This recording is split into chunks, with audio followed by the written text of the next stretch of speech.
Limit t approaching to 1 तो बन जाएगा t minus t power t 1 minus t plus l। अब लगा दो एल हॉस्पिटल 1 माइनस इसका डिफरेंशियल यहाँ होना चाहिए क्या होगा 1 प्लस एल डिवाइड 1 का 0 माइनस 1 प्लस 1 बाई 2। लेकिन अभी भी नहीं होगा, अभी भी 0 बाई 0 बन रहा है। एक बार और लगा दो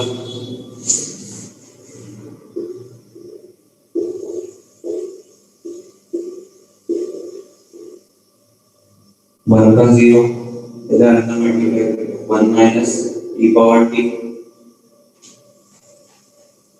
minus e power t ln t ऐसे 1 का 0 फिर माइनस t पावर t का e power t 1 plus ln t into ये z का 1 प्लस ln t फिर plus t power t as it is और 1 प्लस ln t का 0 plus 1 by t divide by 1 का 0 1 बाई t का minus 1 by t square. अब रख दो 1 रखोगे तो ये 0 1 1 माइनस 1 और plus 1 divide by minus 2। Sir वो आपने एक क्लास में x to the power x minus x वाला कराया था ना ऐसा, तो ऐसे हम लोग f वाला वो जिसमें हम लोग e to the power ln में लिखते थे। हाँ हाँ हाँ हाँ हाँ तो वैसे मैंने ट्राई किया बट ऐसे आया नहीं कुछ, मैंने ये नहीं किया। वो क्या था सवाल? वो ये था ना पावर x माइनस एक्स और नीचे में कुछ तो था उसका मतलब बना हुआ, तो उसको हम लोग e के पावर में करते थे फिर कॉमन लेते थे। इसमें भी मैंने वही x की पावर x माइनस x ऐसा ही था ना? हाँ सर ऐसा ही था, न्यूमरेटर में ऐसा ही था। तो इसको क्या लिखोगे? जैसे यहाँ पे लिमिट t अप्रोचिंग टू 1, ठीक है वो समझ गया। वहां पे जो था 0 को अप्रोच कर रहा था x, तो शायद अपन ने e कॉमन लिया होगा, तो वो जो e की पावर वाला है वो स्टैंडर्ड फॉर्म का बन रहा होगा। इसमें भी बन जाता था सर, मतलब वो कॉमन लेने पे तो e की पावर में 0 ही बन जाएगा ना, ln वाला जो रहेगा माइनस e की power ln t।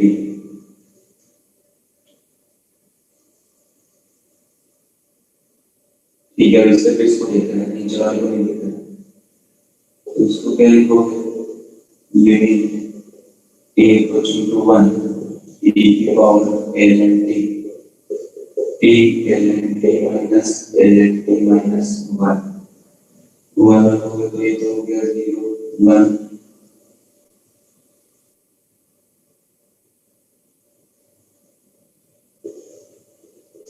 t ln t minus ln t ln t minus ln t ये हो गया 1 ये भी 1 ऐसा है। हाँ तो सर इसके बाद वो हो जाएगा ना 1 minus T ln t 1 minus T plus ln t ऐसा बनेगा हम लोग। अच्छा वो निकाल तो सकते हैं ना सर हम लोग, e टू द पावर 0 ही है ना, मतलब 0 बाई 0 ही है। तो इसका आंसर क्या आता है? उसका अच्छा मतलब इसको आगे करने के बाद मतलब मैं तो t sin x ही रखा था, तो 1 minus sine x into ln sin x होता है और divide by 1 minus sine x plus ln sin x होता है। उसका क्या करेंगे? इसके आगे सोल्व नहीं होगा क्या?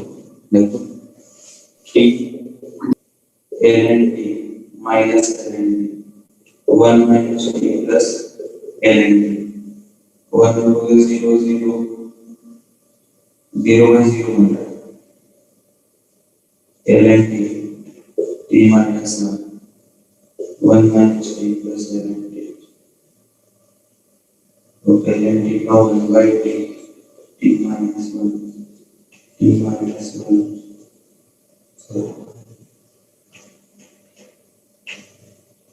L N T divide by minus one plus one by T.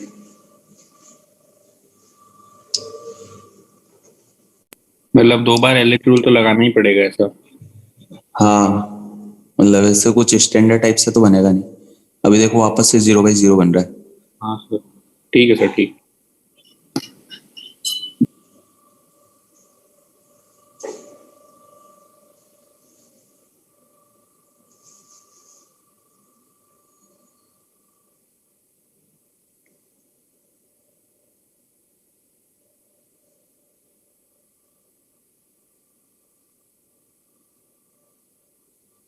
चला आगे।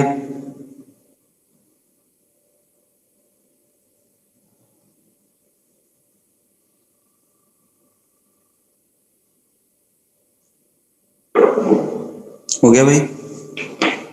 हाँ सर। Yes sir. चलो 7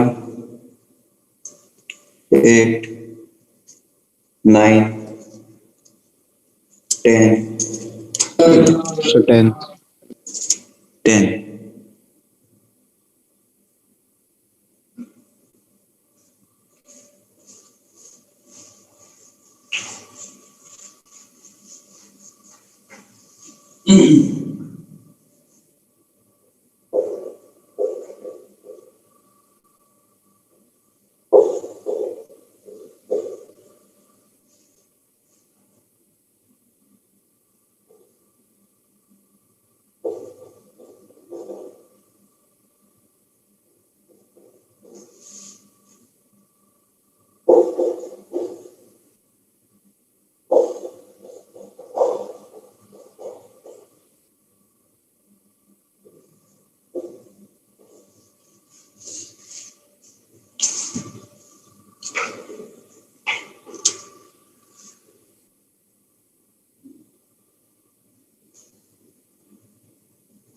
क्या पूछ रहा है उसमें? अच्छा, इसकी लिमिट।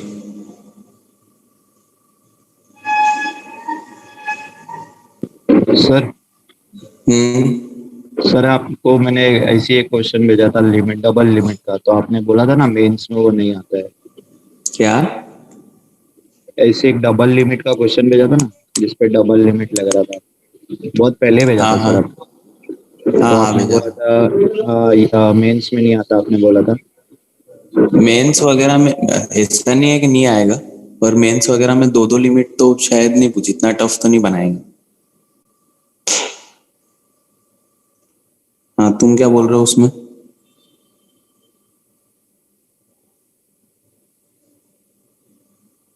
बोलो। कुछ नहीं सर, बस पूछ रहा था मैं।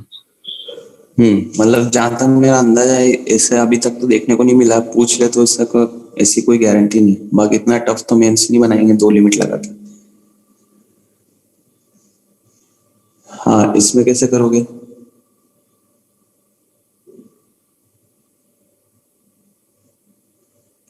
देखो, एलएन के अंदर जो भी लिखा हुआ है वो जो इनफाइनाइट को अप्रोच कर रहा है, सॉरी, वन को अप्रोच कर रहा है। देखो, एलएन के अंदर जो भी लिखा हुआ है, विलन 1 + ay/x, नहीं दिखा? हाँ सर। ठीक है ना? तो x को ऊपर ले जाओ तो क्या वो 1∞ जैसा दिखेगा?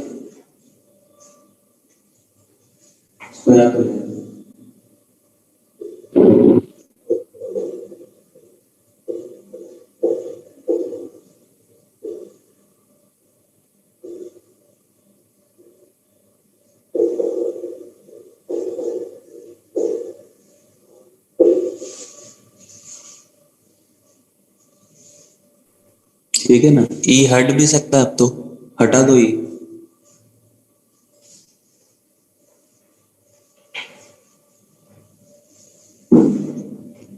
ये बन जाएगा 1 + ay by x power x 1 plus by x power x divided by 1. तो क्या वो पहला वाला जो टर्म है वो 1 की पावर इंफिनिटी टाइप का दिख रहा है? हाँ सर। तो उसकी अलग से रिपीट निकालो एक बार, क्या आएगी? निकालो। वो वाला फॉर्मूला लगाना है, limit x approaching to e की पावर समथिंग वाला।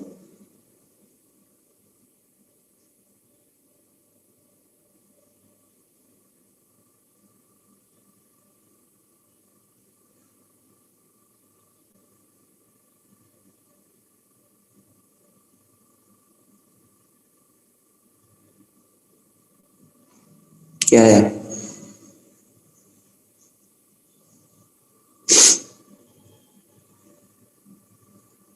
बोलो भाई। सर e की पावर 1/ay आएगा क्या? e की पावर 1/ay, ये 1/ay कहाँ से आया?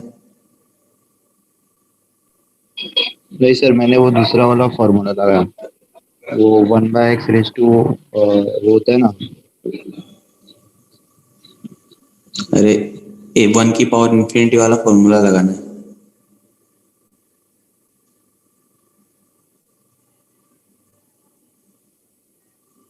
आता है फॉर्मूला लगाना? हाँ सर, वो x को नीचे लाने का, उसके बाद फिर इसको मल्टीप्लाई उसमें से करने का और वन माइनस। माइनस करेंगे, पहले वन हाँ सर। माइनस करेंगे। हाँ तो क्या आएगा? e की पावर ay। हाँ सर। ये इसके लिए e की पावर a by 2 और ये e की पावर b by डिवाइड करेंगे। अब स्टैंडर्ड बना सकते हो e की पावर by को कॉमन लेके। ठीक है सर। e की पावर b by कॉमन हो गए, बनेगा e की power a minus b y minus 1 divide bye 1। तो स्टैंडर्ड बनाने के लिए सिर्फ ये चाहिए a माइनस b, ये हो गया 1 y0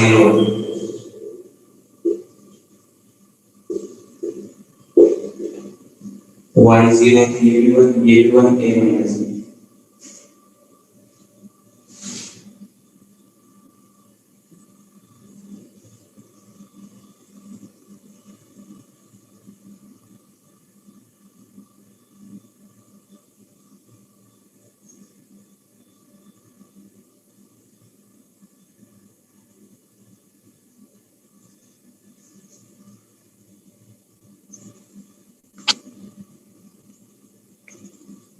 चले आगे।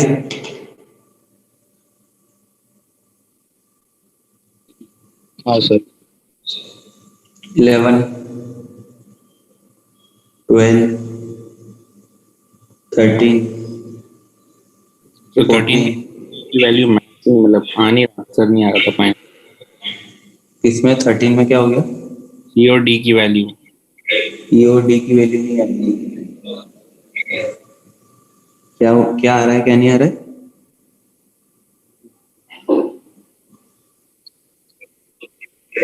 अच्छा चलो देखते हैं।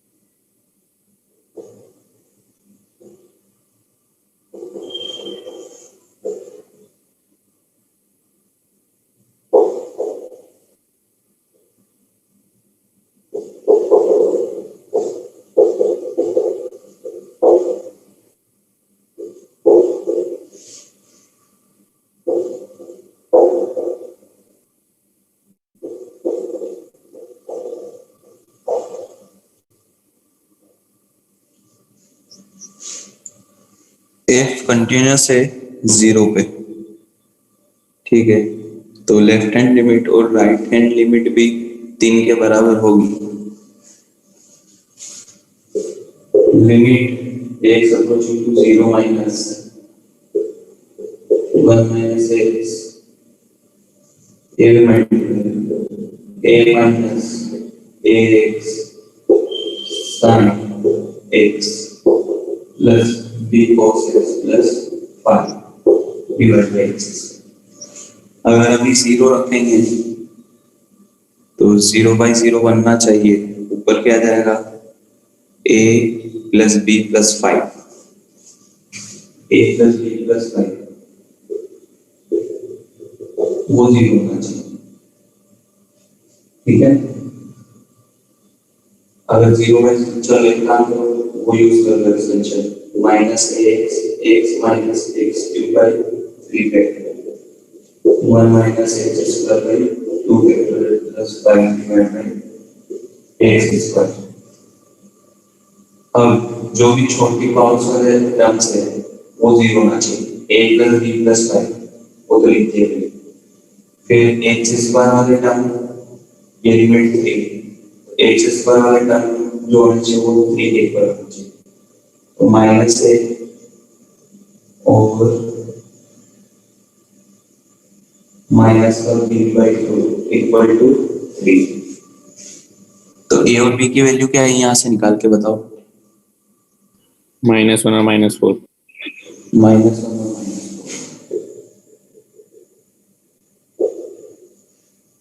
ठीक है।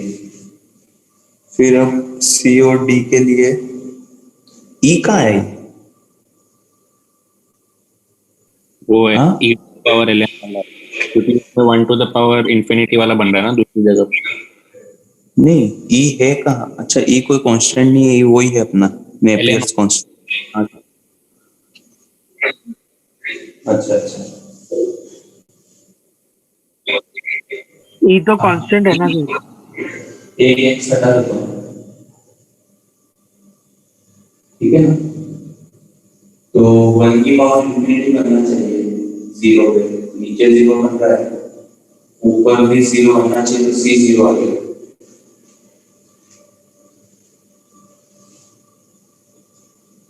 c 0 आएगा ना? हाँ c 0 आ गया, चलो ठीक है। तो limit x approaching to 0 plus 1 plus c plus bx square by x power 1 by x।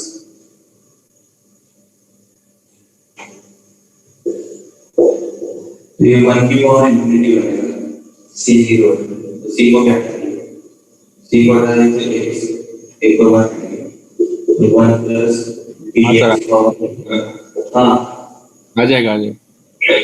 आ जाएगा।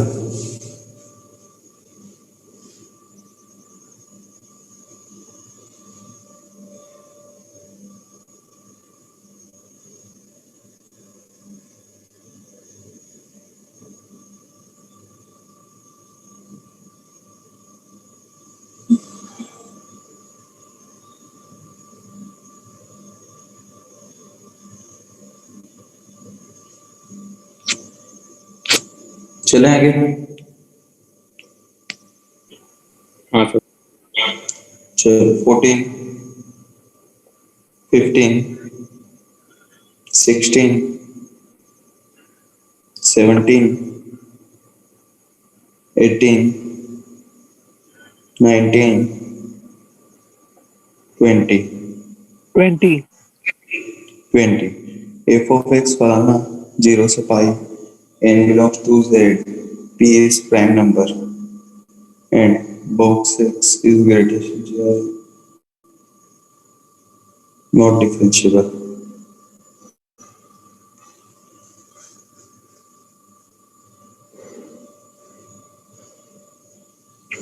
z का मतलब क्या है? इंटीजर।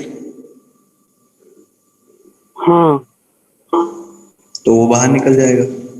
हाँ, वो बाहर निकल जाते हैं।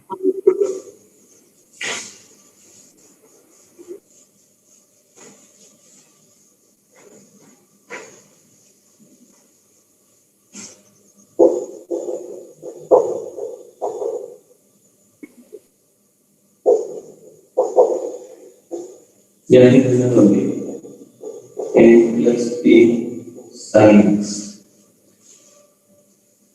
तो n plus p sin x का ग्राफ बनाते हैं।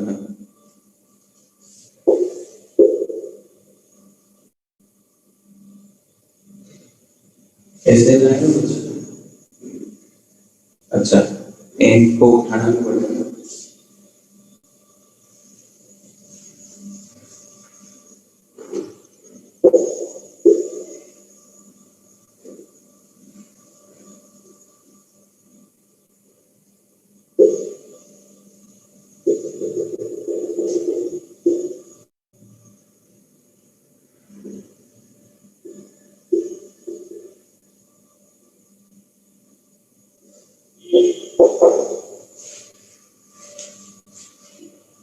ऐसा बनेगा कुछ, हाँ सर। ठीक है ना।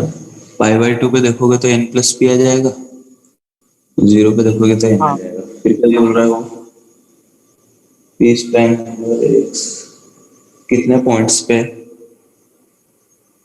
डिफरेंशिएबल नहीं, तो जहाँ पे डिसकंटिन्यूअस होगा वहां पे डिफरेंशिएबल भी नहीं होगा, तो डिसकंटिन्यूअस कहाँ कहाँ पे होगा।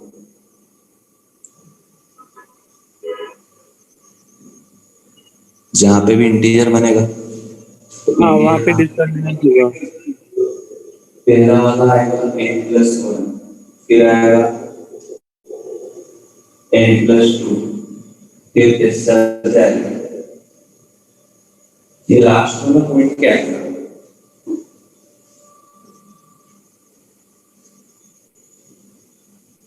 n प्लस p आएगा ना। नहीं, ये पॉइंट्स कितने होंगे वो काउंट करने पड़ेंगे। यहाँ से यहाँ तक टोटल कितने पॉइंट है? t पॉइंट है। यहाँ से p पॉइंट्स है, ठीक है।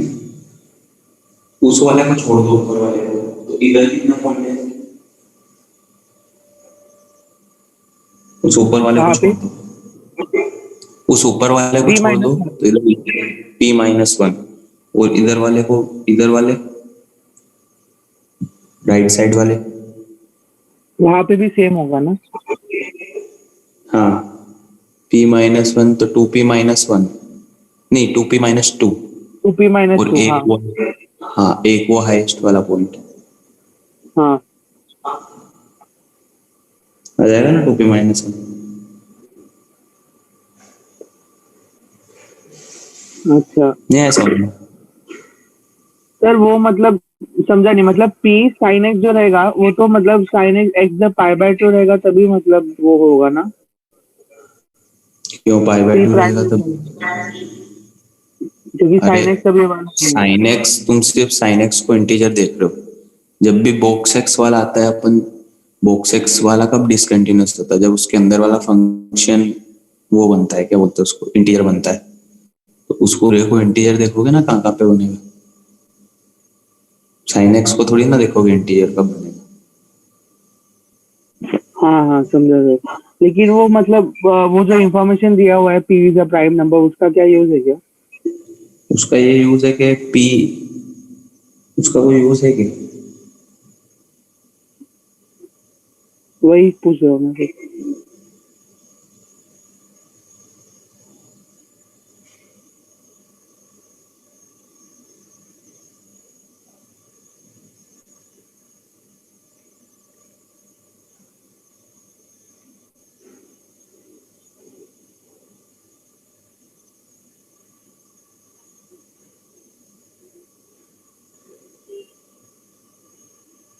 उसका तो ऐसा कोई यूज नहीं लग रहा है।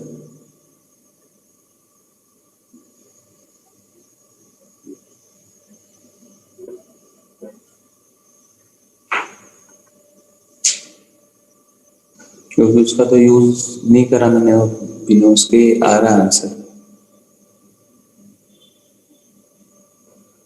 ऐसे ही दिया होगा फिर, या तो सर ये वापस चल जाएगा ना। वो ग्राफ समझ में आ गया। हाँ अब उसके अंदर वाला इंटीजर बनाना है मेरे को, तो उसके अंदर वाला इंटीजर तो इनके बीच में बनेगा ना, एन और पी के बीच में। हाँ तो सबसे पहला इंटीजर क्या है?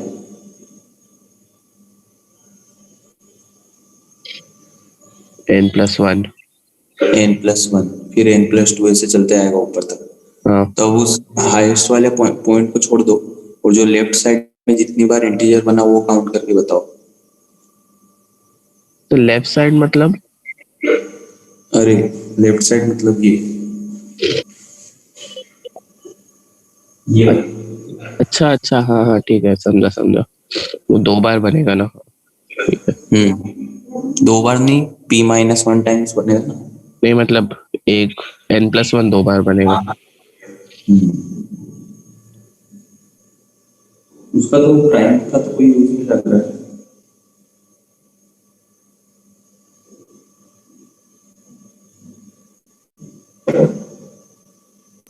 सर वो प्राइम नंबर का ऐसे कुछ सिग्निफिकेंट यूज नहीं है, मतलब उसे आंसर में ऐसे पी के टर्म्स में देने के प्राइम नंबर भी। हाँ सर, वही पूछ रहा था, उसकी वजह से कंफ्यूज हो रहा था। अच्छा,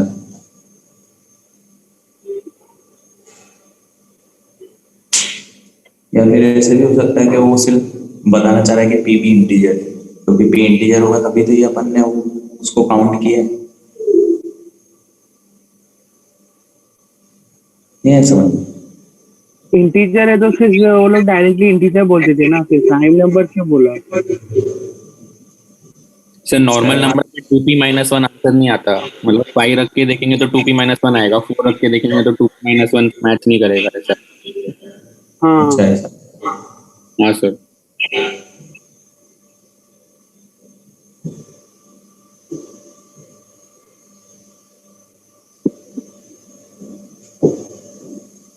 क्या बोलोगे यार?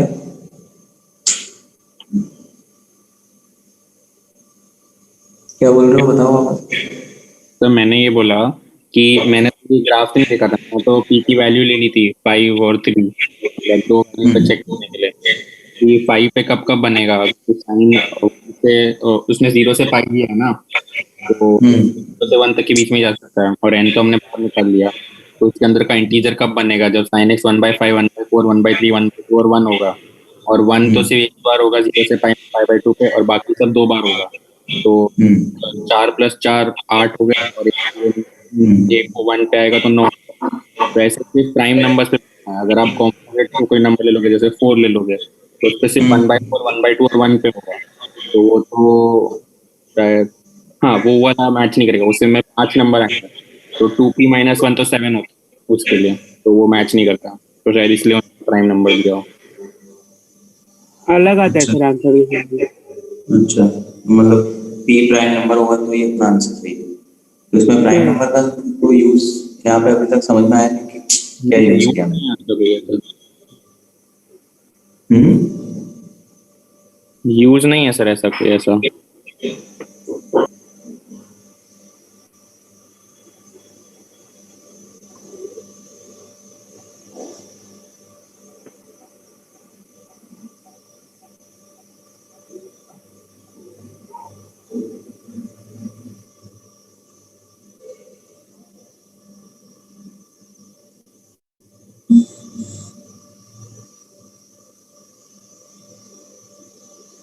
ठीक है, इसका कोई यूज नहीं दिख रहा है।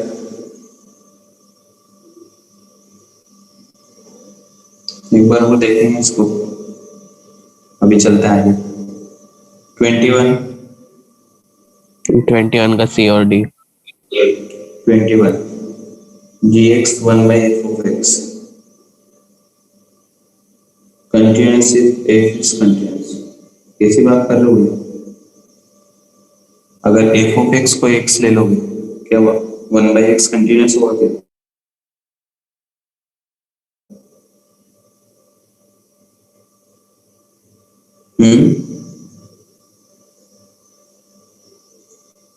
बोलो। नहीं, R पे तो नहीं होगा। आप तो बस फिर कुछ नहीं बोला हुआ तो आर पे देखना अपने को। Continuous if f is continuous और differentiable if f is differentiable. नहीं होगा वो तो, क्यों? कंटिन्यूस ही नहीं रहेगा तो। अच्छा अच्छा, हाँ ठीक है। 22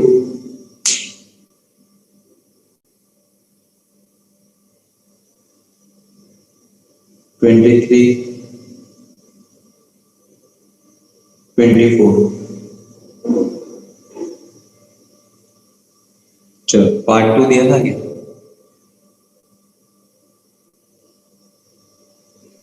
बहुत बोलो। पहले दिया था लिमिट्स का। अच्छा चलो फिर ठीक है, एओडी में कहाँ तक हुआ तो बताओ।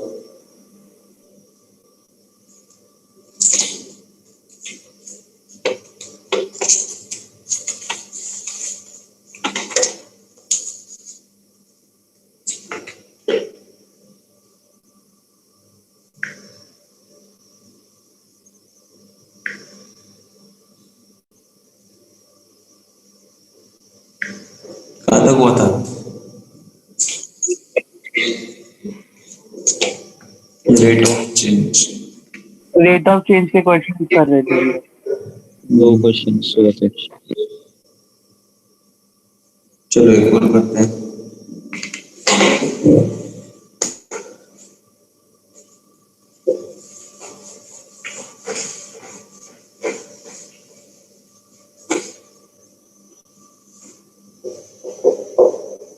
स्पेक्ट्रल बोलो।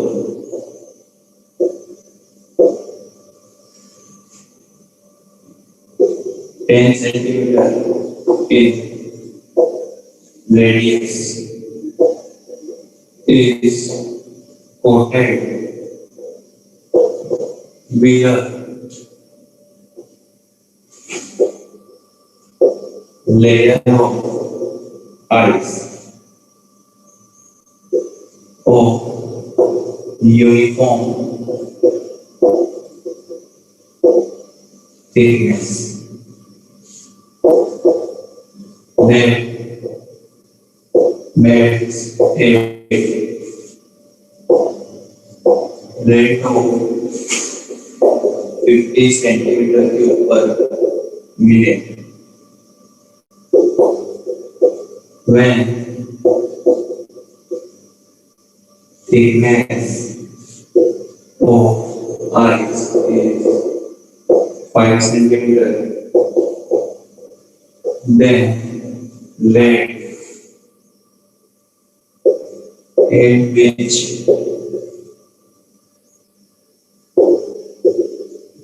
thickness of ice decreases.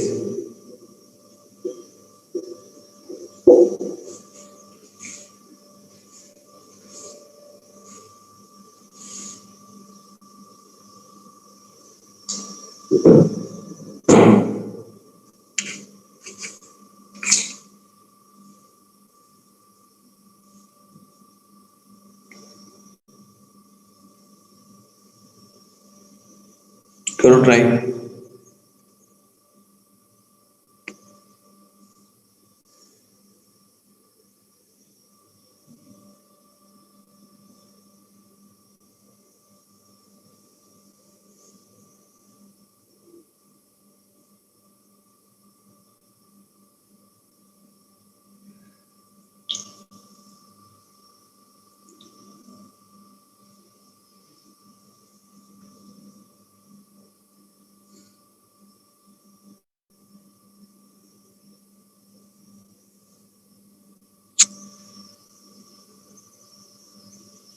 आया?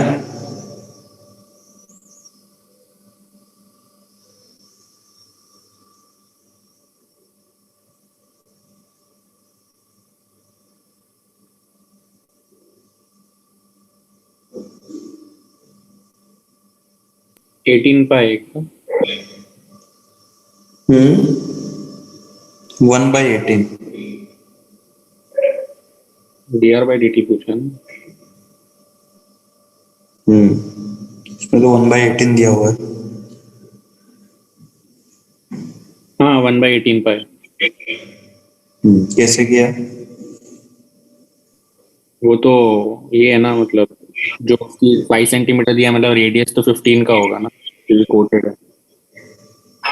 तो 4/3 पाई आर क्यूब में आर की वैल्यू 15 डाल दी मैंने डिफरेंशिएट करने के बाद। अच्छा v is equal to 4/3 pi r cube। तो ये क्या है, dv by dt? ठीक है, तो dt by dt 4 pi r square dr by dt, तो dv बाई dt बता है 50 4 पाई r के देखो 10 सेंटीमीटर तो रेडियस है और इतनी कोटिंग और बची हुई, तो टोटल हो गई 50 into dr by dt।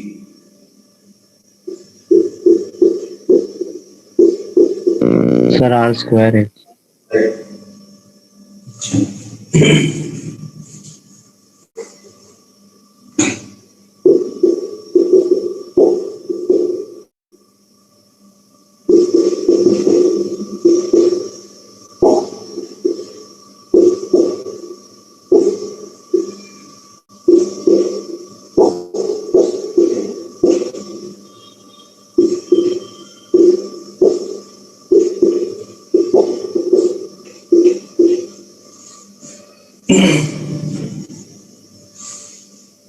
Centimetre पर मिनट।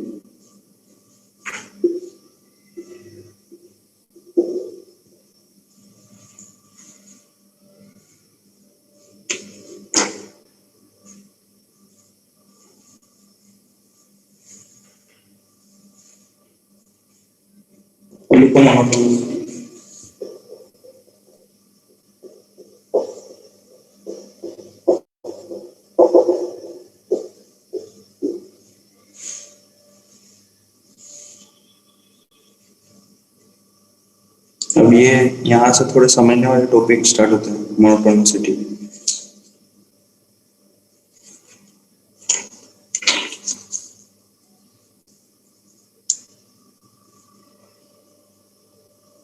हो गया? Yes sir.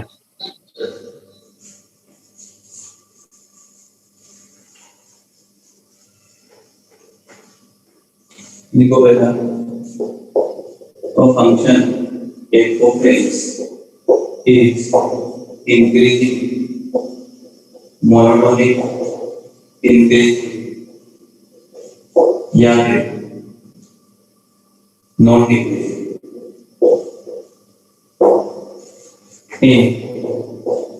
a to b if x1 greater than x2 implies f of x1 greater than f of x2 for all x1 x2 belongs to a2। ठीक है ना? दो चीजें होती है, एक इंक्रीजिंग होता है, एक स्ट्रिक्टली इंक्रीजिंग होता है। ठीक है ना? अभी अपन इंक्रीजिंग की बात कर रहे हैं, फिर इंक्रीजिंग के ही वो है, क्या बोलते हैं उनको, पर्यायवाची। मोनोटोनिक इंक्रीजिंग भी एक इसका मतलब, मोनोटोनिक इंक्रीजिंग बोले तो भी अपने को इंक्रीजिंग सोचना है, नॉन डिक्रीजिंग का मतलब भी इंक्रीजिंग ही है। तो इसकी डेफिनेशन क्या बोलती है कि अगर x1 बड़ा है x2 से, तो अगर इक्वलिटी भी होल्ड कर रही है तो मैं बोलूंगा इंक्रीजिंग है। जैसे एग्जांपल,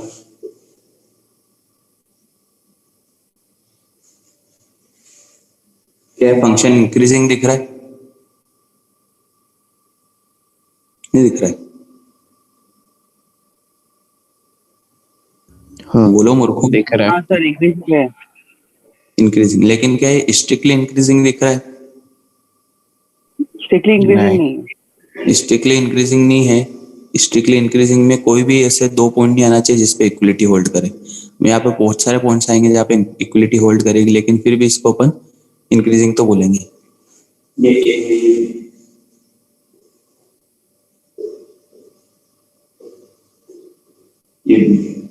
और ये मान लो मैंने ले लिया x2 और ये मैंने ले लिया x1। देखो सीधी सी बात है, f of x1 जो होगा वो बड़ा होगा है, बराबर होगा f of x2 से। अब मैंने x1 यहाँ मिला है, x1 यहाँ मिला तो दोनों इक्वल है। तो इसको बोलते हैं इंक्रीजिंग, या फिर मोनोटोनिक इंक्रीजिंग, या फिर नॉन डिक्रीजिंग, एक ही बात है। इस वाले केस के लिए जो f डैश होगा वो ग्रेटर देन 0 होगा। डेरिवेटिव वाली डेफिनेशन अपन कब यूज करते हैं? जब फंक्शन को अपन डिफरेंशिएट कर सकते हैं या फंक्शन डिफरेंशिएबल हो। ठीक है ना? ये भी डेफिनेशन है।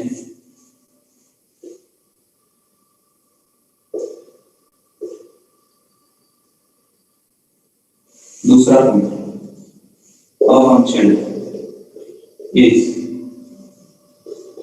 decreasing, monotonic decreasing या non increasing in a to b if x1 greater than x2 implies f of x1 less than equal to f of x2 for all x1 x2 belongs to a to b इसका नाम ऐसा है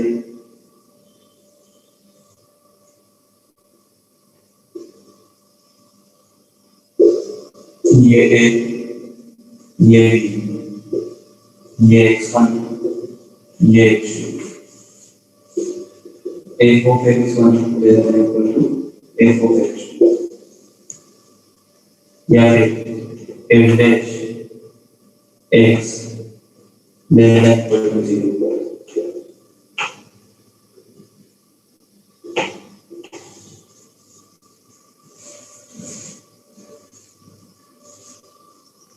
ठीक है ना। यहाँ पे derivative जो होगा नेगेटिव होगा, इक्वलिटी भी चलेगी।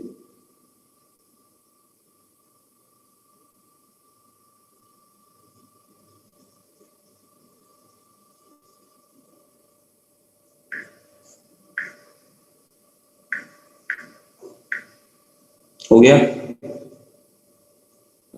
सर एक मिनट।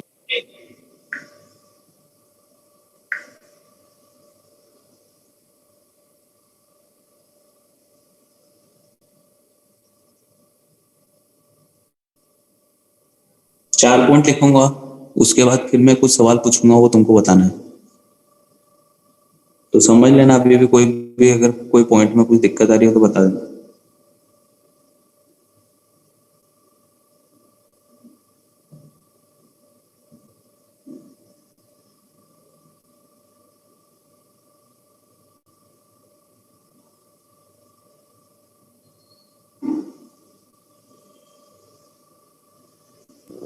हाँ सर हो गया।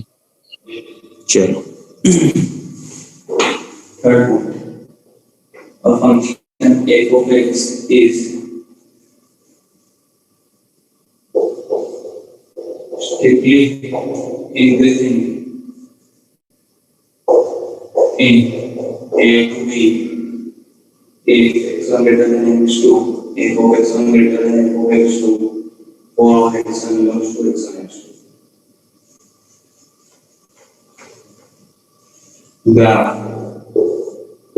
ये इक्विटी लाएंगे ये सेम रहेगा और form point a function f(x) is strictly decreasing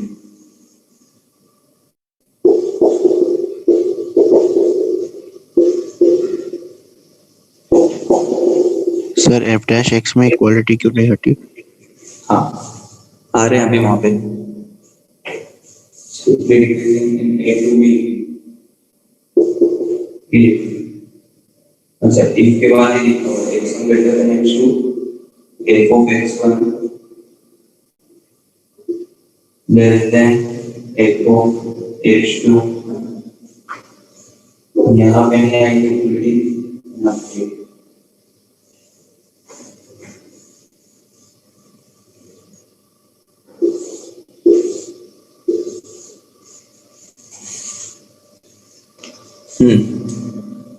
तो मतलब स्ट्रिक्टली इंक्रीजिंग और इंक्रीजिंग दोनों के केस में इक्वलिटी रहेगी, ना कि ना। हाँ सर। हाँ क्यों? स्ट्रिक्टली इंक्रीजिंग में भी मतलब इक्वालिटी हो सकती है, लेकिन वो एक इंटरवल नहीं बनना चाहिए। हाँ एक इंटरवल नहीं बनना चाहिए। जैसे पिछले वाले केस में फर्स्ट पॉइंट में क्या वो बीच में एक बड़ा सा इंटरवल दिख रहा था जहां पे f(x) 0 है। हाँ सर। ठीक है ना, वहां पे इंटरवल में जो था वो इंटरवल में इक्विलिटी होल्ड कर रही थी, या फिर एक इंटरवल था जिसमें f(x) 0 था। यहाँ पे जो भी पॉइंट्स होंगे जहाँ पे इक्वलिटी होल्ड कर रही है वो डिस्क्रीट पॉइंट्स होंगे, या मैं ये भी बोल सकता हूँ कि इक्वलिटी एक इंटरवल ना बने। तो थर्ड और फोर्थ पॉइंट लिख लो, फिर उसके बाद स्टार लगा के लिख लेना।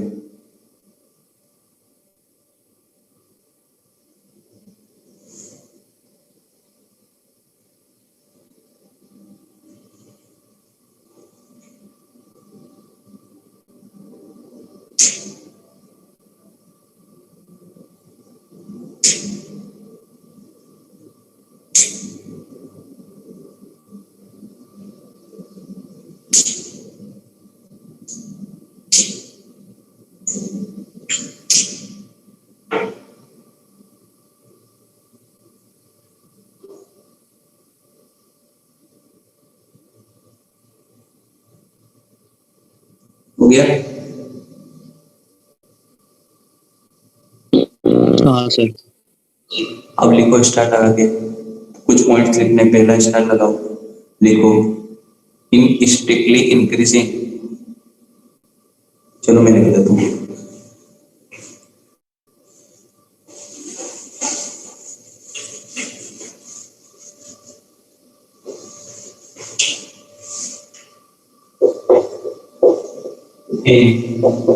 स्ट्रिक्टली इंक्रीजिंग और स्ट्रिक्टली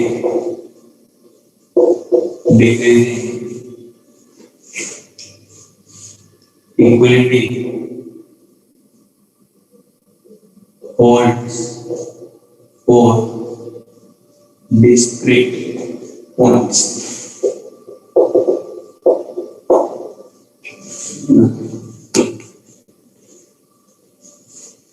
जैसे example f of x x cube, क्या x क्यूब स्ट्रिक्टली इंक्रीजिंग होता है?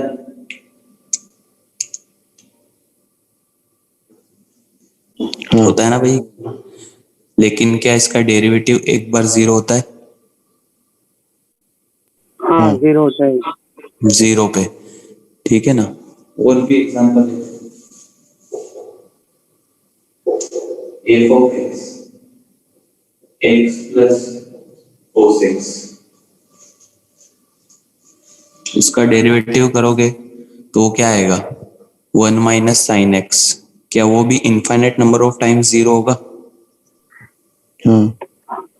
लेकिन कभी भी इंटरवल नहीं बनेगा ना, डिस्क्रीट पॉइंट्स होंगे वो। ये भी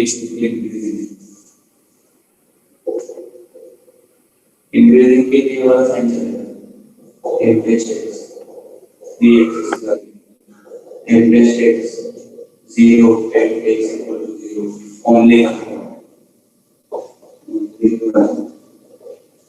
point increasing f plus x 1 minus sin x f plus x 0 f x equal to 4n plus 1 5n, but all infinite points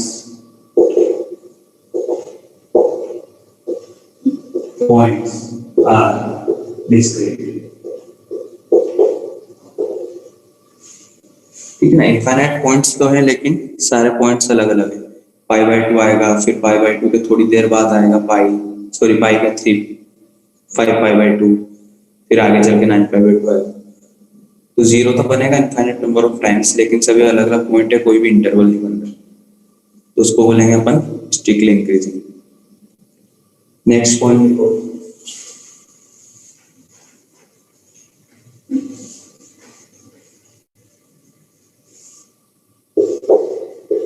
if fx is strictly increasing implies fx is increasing। ठीक है ना, अगर strictly increasing बोले तो उसको अपन, अगर कोई function strictly increasing है तो उसको इंक्रीजिंग भी बोल दोगे तो कोई गलत बात नहीं बोल रहे हो, सही है, कोई दिक्कत नहीं। या फिर मोनोटोनिक है, ठीक है, अगर ऐसा बोल रहे हो तो कोई दिक्कत नहीं। लेकिन अगर सिर्फ मोनोटोनिक इंक्रीजिंग है या फिर इंक्रीजिंग है, जैसे वो फर्स्ट वाला ग्राफ था, उसको मैं स्ट्रिक्टली इंक्रीजिंग नहीं बोल सकता हूँ। आ रहा है समझ में क्या बोला? हाँ सर। हाँ सर। ठीक है, इसमें लिख लेना but converse is not true.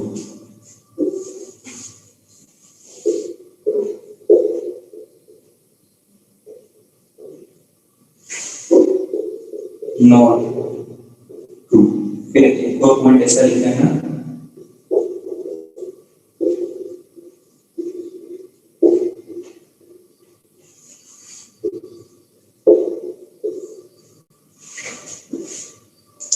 Same point decreasing के लिए।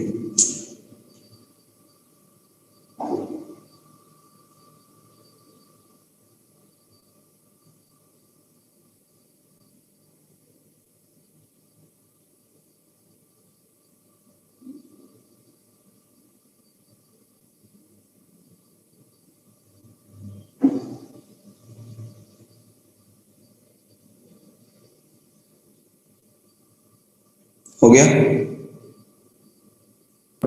हाँ सर।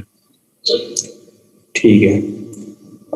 कांस्टेंट फंक्शन के बारे में क्या बताओगे?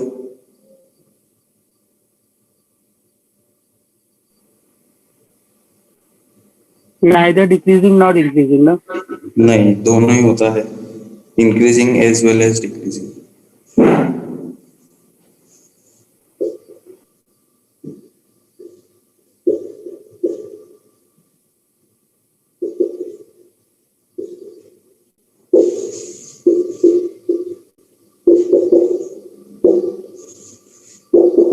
Increasing as well as decreasing. ठीक है, इंक्रीजिंग भी बोल दो, डिक्रीजिंग भी बोल दो, दोनों चलेगा, कोई दिक्कत नहीं है। जो फॉलो कर रही है डेफिनेशन यही वो तुमको मानना पड़ेगा, तुम्हारी मर्जी से नहीं चलेगा। उन्होंने बोल दिया कि कांस्टेंट फंक्शन को इंक्रीजिंग बोलना है तो बोलना पड़ेगा, डिक्रीजिंग बोलना है तो बोलना पड़ेगा, दोनों बोलना है तो बोलना पड़ेगा। सर इंक्रीजिंग मतलब मोनोटोनिकली ना, मोनोटोनिकली इंक्रीजिंग। हाँ, मोनोटोनिक स्ट्रिक्टली तो हो ही नहीं सकता ना भाई। हाँ। फिर नेक्स्ट,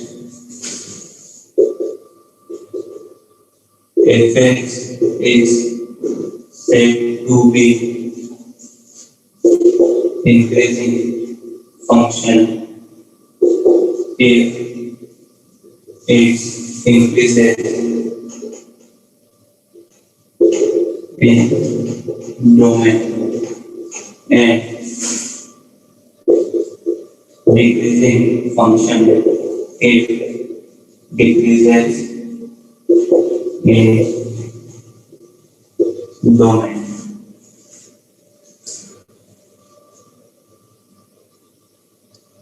अगर कोई फंक्शन है, अगर वो इंक्रीज कर रहा है उसके डोमेन में तो उसको इंक्रीजिंग ही बोलते हैं, और अगर डिक्रीज कर रहा है तो उसको डिक्रीजिंग बोलते हैं। जैसे y बराबर 1/x, क्या कमेंट करोगे y बराबर 1/x के ऊपर?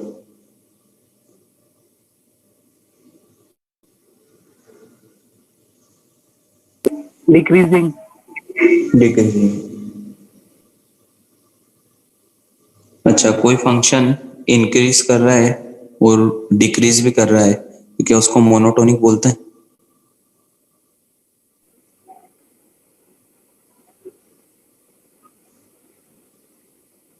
बोलो। हाँ। अच्छा,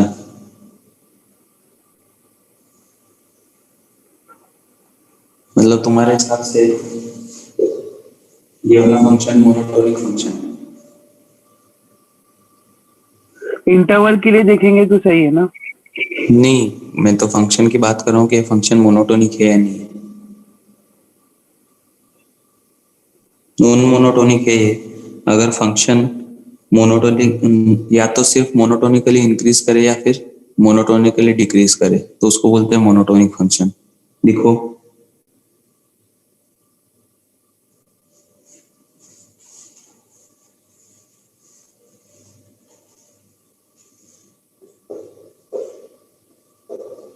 A function is called monotonic function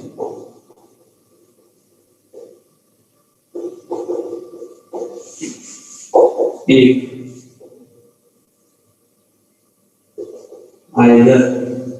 it's monotonic increasing or monotonic decreasing.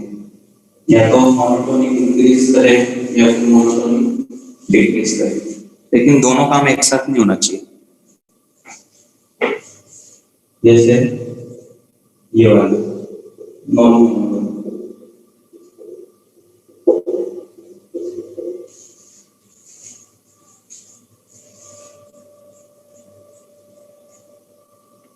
तो इसका मतलब मोनोटोनिक फंक्शन के बारे में क्या कमेंट कर पाओगे? अगर किसी ने बोल दिया कि एक फंक्शन मोनोटोनिक फंक्शन है, तो तुम्हारे दिमाग में क्या आएगा सबसे पहले?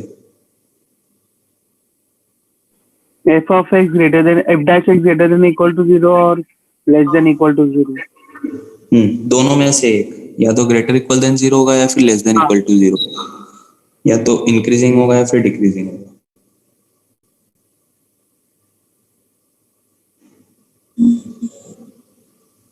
चले आगे। हाँ ठीक है, चलो थ्योरी में तो इतना है, फिर पॉइंट पे बाद में बात करेंगे। उससे पहले सवाल करते हैं। जैसे छोटा सा सवाल लेते पहले।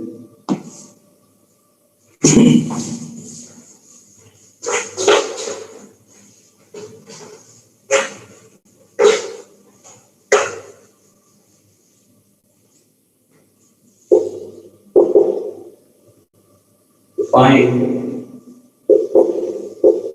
intervals of monotony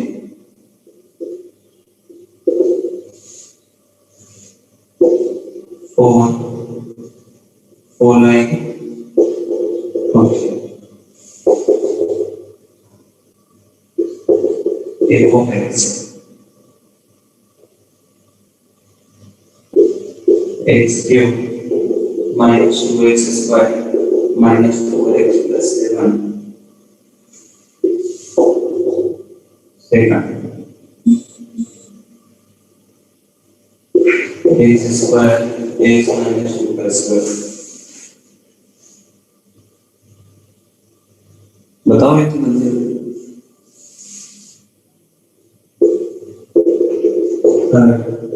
x and x.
आ गया है पहला वाला।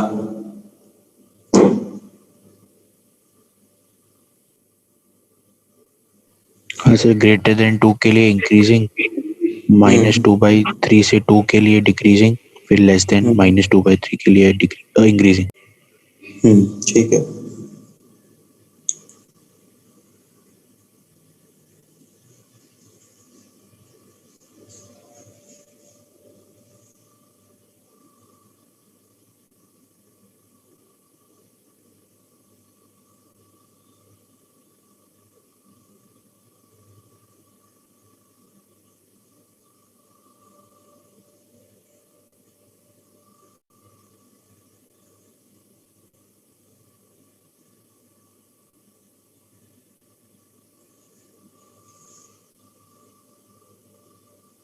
Evaluation का होगा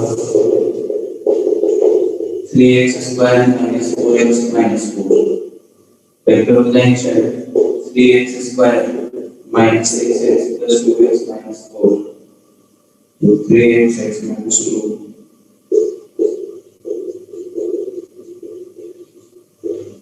3x plus 2 x minus 2.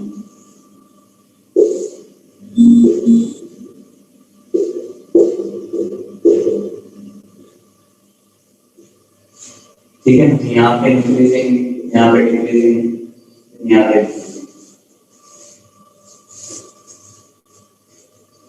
अब अगर उसमें ऑप्शन में आए तो ठीक है ना, अगर इंक्रीजिंग पूछे तो भी इक्वलिटी लगानी है, डिक्रीजिंग पूछे तो भी इक्वलिटी लगानी है।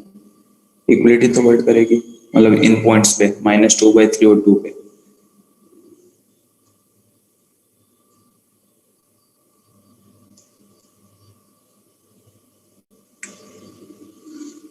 तो इंक्रीजिंग होगा -∞ से -2/3 और 2 से इनफाइनाइट के लिए, तो डिक्रीजिंग होगा -2/3 से 2 के लिए। दूसरे वाले का भी आगे होगा,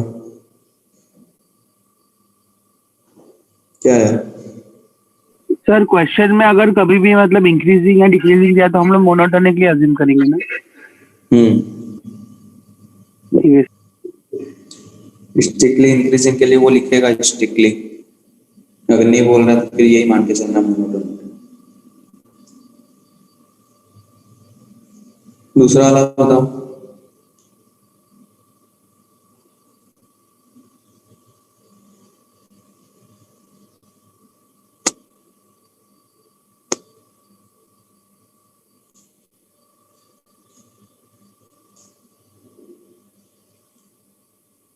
टू से ज्यादा के लिए इंक्रीजिंग, फिर 2/3 से 2 के लिए डिक्रीजिंग, 0 से 2/3 के लिए इंक्रीजिंग और 0 से कम के लिए डिक्रीजिंग। नहीं, 2/3 तो कुछ आएंगे का ऐसा। सर 0, 1 और 2 आ रहे हैं।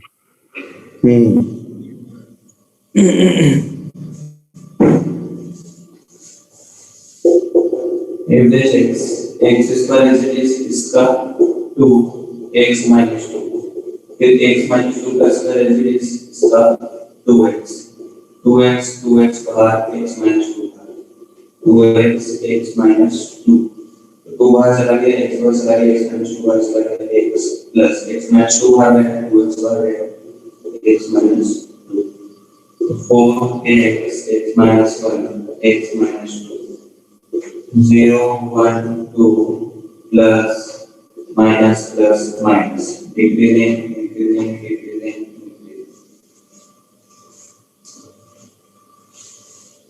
और x ln x का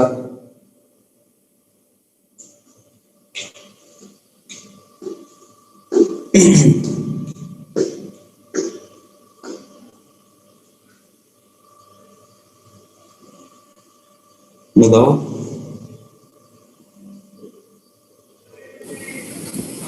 सर 1/e से ज्यादा इंक्रीजिंग और 1/e से कम डिक्रीजिंग।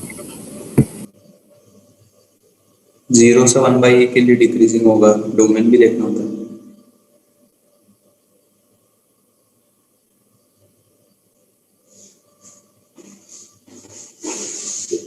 सिंपल हो गई x by x plus ln x 1 plus ln x 1 by e plus minus, लेकिन 0 तक भी डोमेन में 0 से आ रही है। ठीक है ना, डोमेन में 0 से बड़े नंबर से तो 0 से 1/e के लिए डिक्रीजिंग होगा, 1/e से इनफाइनाइट के लिए इंक्रीजिंग।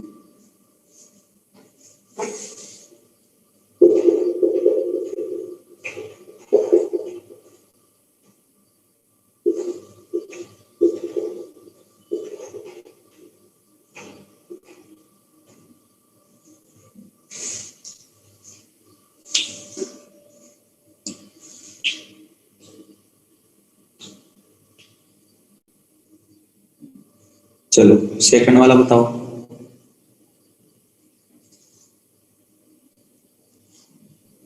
सर माइनस इन्फिनिटी से -27/13 तक और 0 से इन्फिनिटी तक। एक ही वैल्यूज। हाँ इंटरवल में आ रही है शायद मेरी। एक मिनट।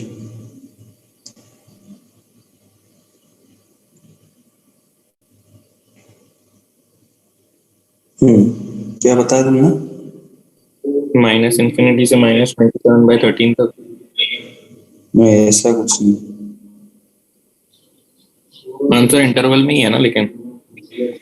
हाँ इंटरवल तो है ही पूरा एक। चलो ये हटा दो फर्स्ट वाला।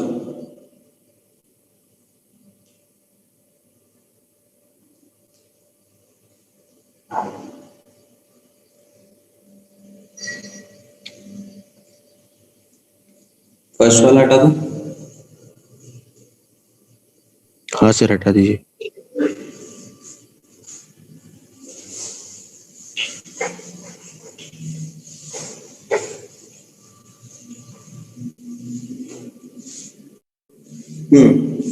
तो क्या बोल रहा है वो?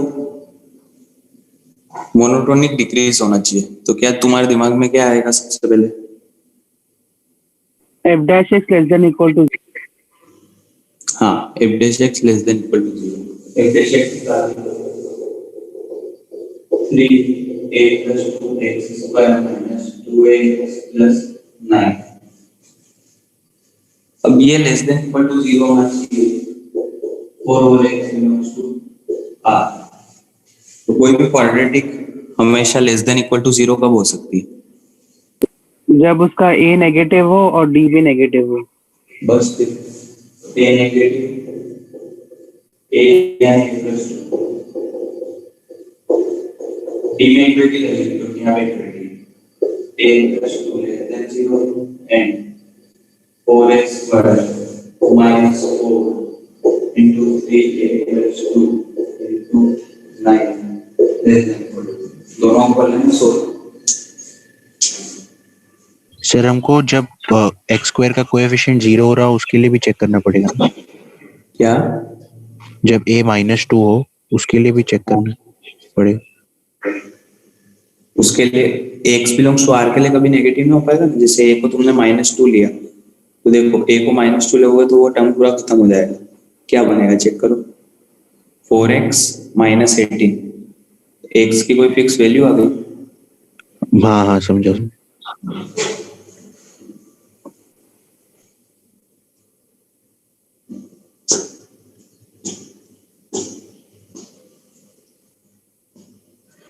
इसको कर लेना घर पे, यहाँ पे मत। फोर्थ थर्ड वाला करो।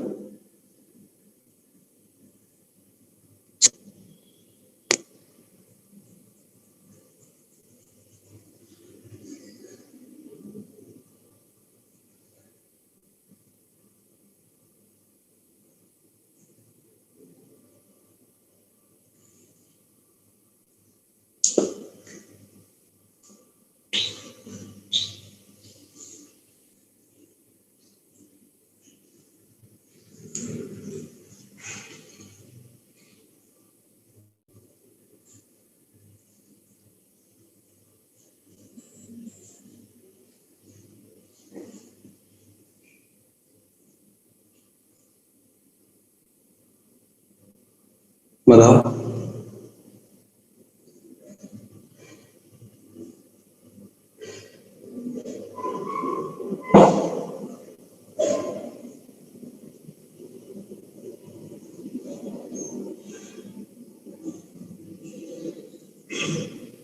सर 1 से बड़ा और -1 से छोटा। बी की वैल्यू 1 से बड़ा और -1 से छोटा। ठीक है। एफ डैश निकाल दो। वो क्या आएगा?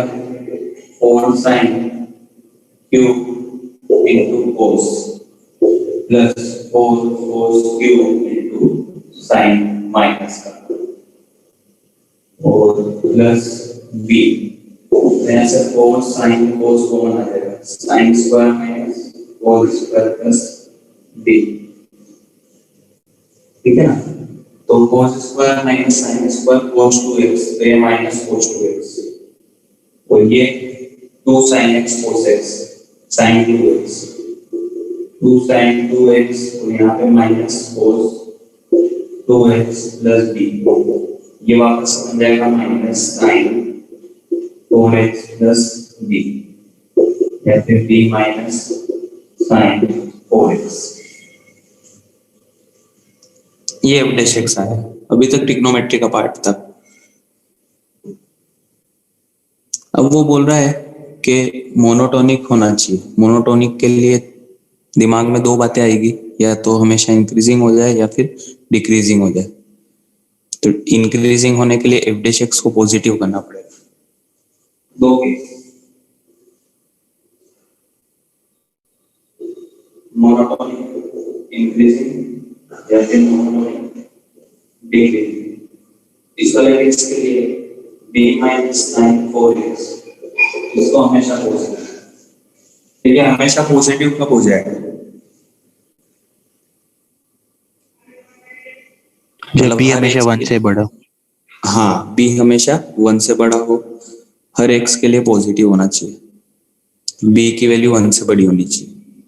आता है वो समझ में? हाँ सर। ठीक है। तो b जो होना चाहिए हमेशा 1 से बड़ा, और मोनोटोनिक डिक्रीज, इसके लिए b माइनस sin 4x, वो हमेशा नेगेटिव होना चाहिए। तो b की वैल्यू, अच्छा हाँ बताओ, ये हमेशा नेगेटिव कब हो जाएगा हर x के लिए? -1 से जब b छोटा रहेगा हमेशा। b जब माइनस 1 से छोटा, और उसने बोला है कि मोनोटोनिक, तो ये दोनों केस है, केस ही है ना ये दोनों। अपन ने मान लिया कि मोनोटोनिक इंक्रीजिंग है, मोनोटोनिक डिक्रीज है, हाँ तो दोनों आंसर आएंगे, दोनों का union.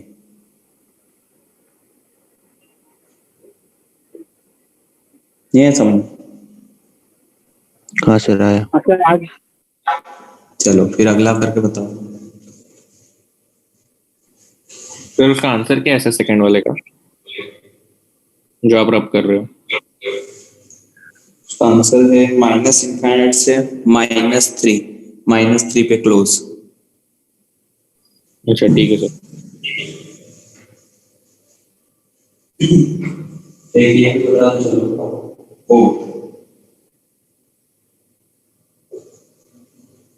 values of a such that f of x e power 2x minus 2 a square minus 21 e power x plus 8x plus 5 is monotonically increasing all over x belongs to half.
हाँ बताओ भाई। Sir root of 21 minus 2√2 ऐसे आ रहे हैं, ऐसा ही है क्या? नहीं ऐसा तो नहीं आएगा। मेरे को तो नो वैल्यूज आ रही है सर। अच्छा अच्छा, चलो देखते हैं। f dash x 2 e power 2x sir 5 है क्या? क्या वैल्यू मतलब कितना वैल्यू आएगा पूछ रहा था। वो देखना पड़ेगा, आंसर पता नहीं। 2 e power 2x minus 2 a square minus 21 e power x plus 8.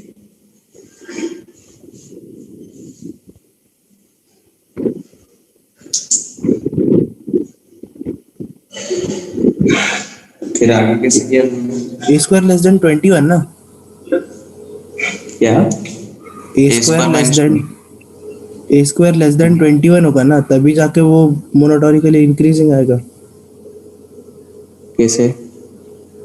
ई का पावर एक्स हमेशा पॉजिटिव होता है, ई का पावर 2x भी हमेशा पॉजिटिव होता है, 8x भी पॉजिटिव है, 5 भी पॉजिटिव है। अब वो जो नेगेटिव साइन दिया है, उस नेगेटिव को अंदर अगर नेगेटिव बना तब जाके वो पूरा सेकेंड टर्म पॉजिटिव बनेगा ना। fx की बात कर रहा हूँ। तो उसको क्यों पॉजिटिव बना रहे हो तुम? ई का पावर 2x हमेशा पॉजिटिव होता है, फिर ई का पावर x पॉजिटिव होता है, पर नहीं, उसके वो तो आगे एक सब होता है। नेगेटिव कोफिशिएंट है। उस नेगेटिव वो तो पता है। कोफिशिएंट में अगर ए स्क्वायर लेस देन 21 हो गया तो वो पूरी मिला के वैल्यू नेगेटिव होगी ना।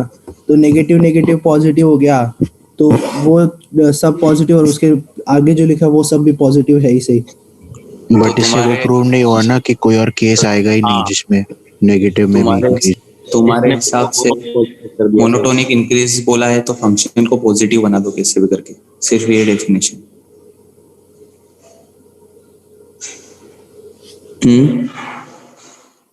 तुम्हारे हिसाब से तो यही हुआ ना डेफिनेशन कि अगर फंक्शन को बोला मोनोटोनिक इंक्रीज बोला है फंक्शन तो उसको पॉजिटिव बना दो। ये डेफिनेशन फॉलो करते हो?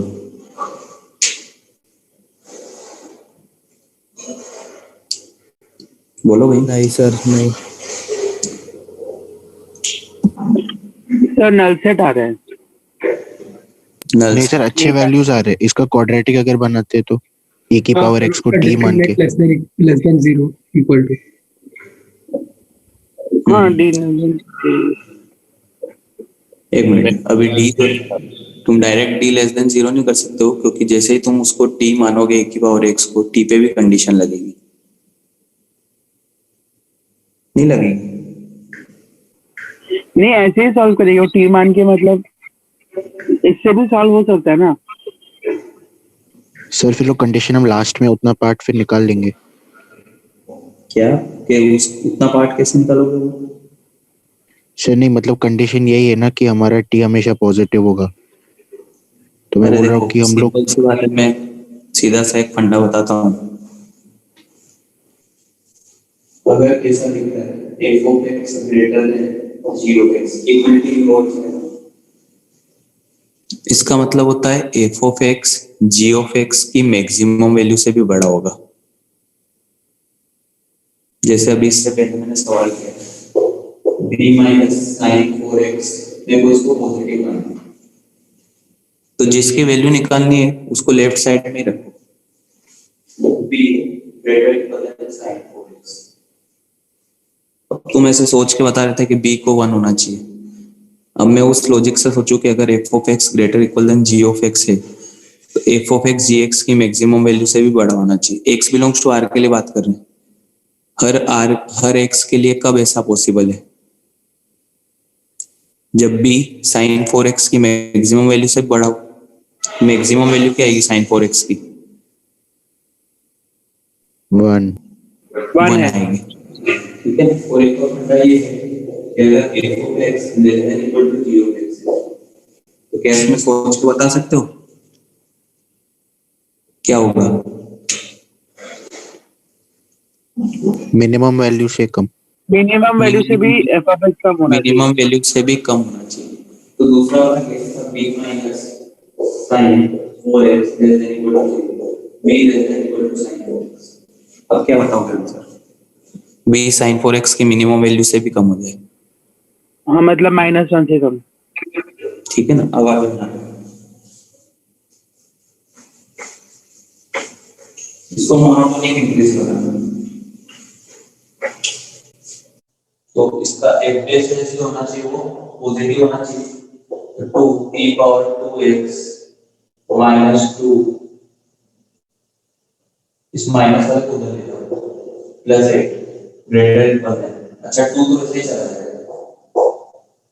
4, तो e power 2x plus 4 greater equal है a square minus 21 e power x, इसका divide e power x 4 by e power x greater equal than a square minus 21।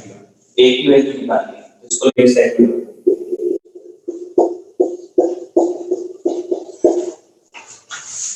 अब क्या बोलोगे तुम fx less than equal to gx के लिए?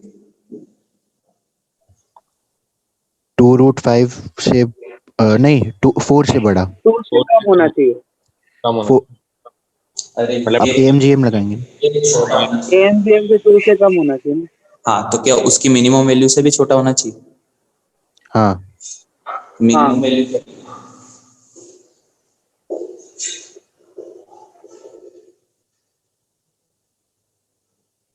बोलो। 4 आएगी ना। हो रहा है। a स्क्वायर माइनस 21 4 से भी छोटा होना चाहिए।